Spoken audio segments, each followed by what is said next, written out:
Alright, Shalom. First and foremost, I want to start off by giving all praise to Yahweh Bashem Yahushai for the wisdom and understanding of the gospel of the truth. I just want to do a little video real quick.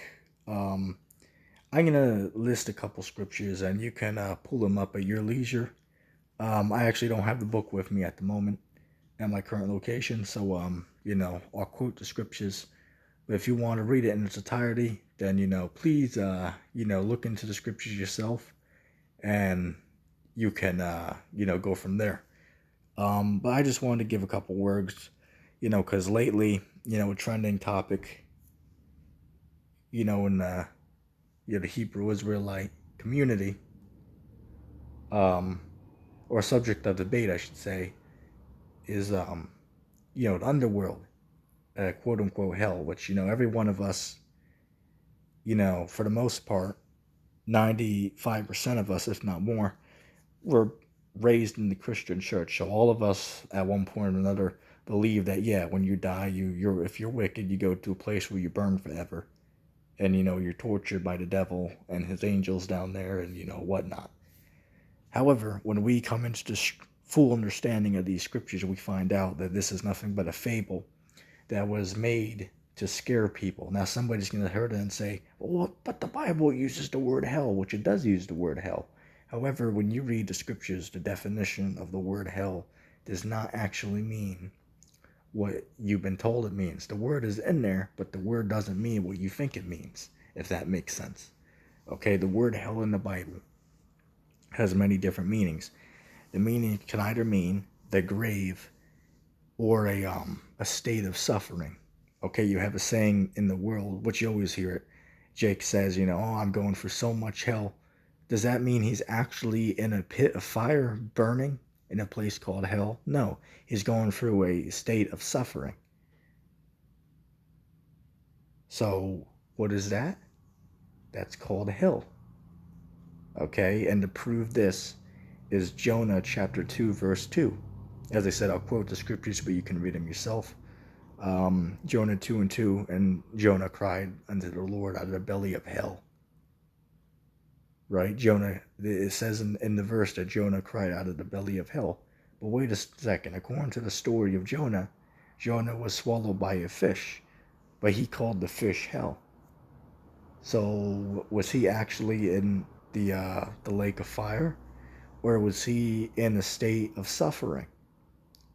And when you answer that, then you'll find the answer, and that clearly refutes the hell doctrine with that one a sentence, because it clearly shows in the scriptures that the word hell does not mean a place where people burn. Okay? It doesn't mean that. Another good one, all right, because guys like to say, if you ask what the lake of fire is, they'll tell you it's talking about hell, right? The lake of fire is hell. Okay, then. So, if you go to, what is that, Revelation 20 and verse 14, it says, and death and hell were cast into the lake of fire. So if the lake of fire is hell, well, how is hell going to be thrown into hell itself? And again, there's no way to misinterpret the scripture. It literally says that hell will be thrown into the lake of fire. Again, Revelation chapter 20, verse 14. So how can hell be the lake of fire if hell itself will be thrown into the lake of fire? That don't make any sense. See, another one. When you die, your spirit goes to the spiritual world. It doesn't go to heaven or hell. That's Hollywood fantasy. That's what you see in the children's cartoons and in these TV shows. That's fantasy and it's a work of fiction. Just like the ball earth is a work of fiction. But that's a subject for debate. Okay, that's a subject for another time. Okay, that's all fiction, man. All right, another thing that's fiction is a man and a red man with horns, in a suit and tie called the devil. That's not real. That's fiction that was made to sound, what's the word I'm looking for comedy. It was made for comedy to make people laugh, like the whole South Park thing. Anyway, another good one to prove my statement that when you die you go to hell. I mean, Slovakia, that you don't go to hell. Damn, I mean, anyways, Lakia. Um, sorry, my mind was somewhere else for a second. I was trying to think of the scripture. Um, I should say, to say it correctly, one proof that you do not die and go to hell would be Job chapter 3. If you read the chapter, I recommend you read the entire chapter, but I'll just quote it. It says that they're the wicked, they cease from troubling. And basically the topic of discussion was where people go when they die. Job was in a state of suffering, so he says he wish he was dead. And then he describes the place he would have went. Now notice, if you read the chapter, the place that he describes is a place of peace. But he said the good and the wicked are there. So why are wicked people in the state of peace? I thought they're supposed to be in hell. How do you guys answer that? And you see, you guys, you believe in hell, you can't really do it. Now, some guys, like the SDA Christians, believe in a place called purgatory, which basically is, a spiritual world. But then they still believe it. There is a hell one day, which they're going off there because they're saying that the lake of fire is hell. But we already previously proven it. That's not true. The lake of fire is America after the Third World War. Right? It tells you, what is that, Revelation 17 and 16, the beast shall hate the whore. It will eat her flesh and burn her with fire. Right, America will be burned by nuclear missiles, which will make the lake of fire in the book of Revelation. That's not talking about a place underneath the world right now where people are burning alive. That's fiction. That's made to scare people. But that's not true. Our forefathers didn't believe that. Another good point. If you go to what is it, 1 Samuel 28 and verse 19, Saul, which was a unrighteous man, the Lord departed from Saul because he went off. So Saul went to a witch so he could summon the spirit of Samuel so he could have a discussion with him to get instructions.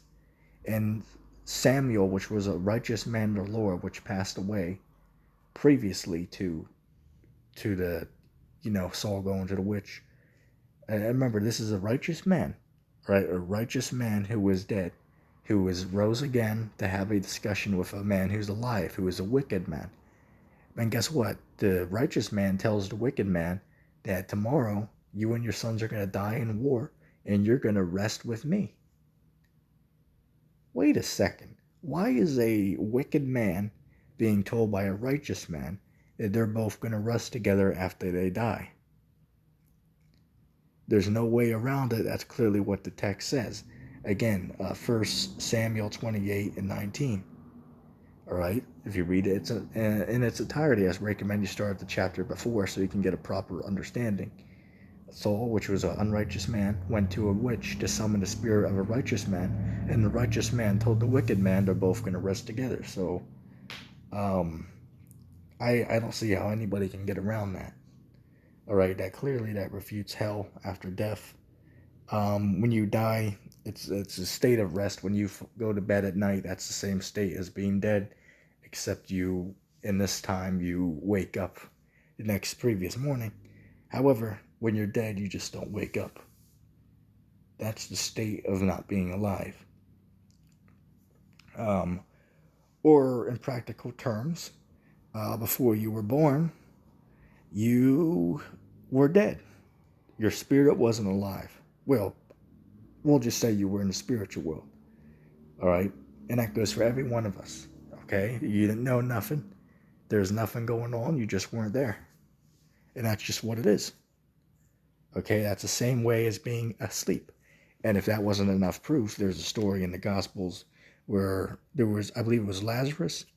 Right? Lazarus was dead. And then Christ said, oh, he's only asleep. But then the apostles said, no, he's dead.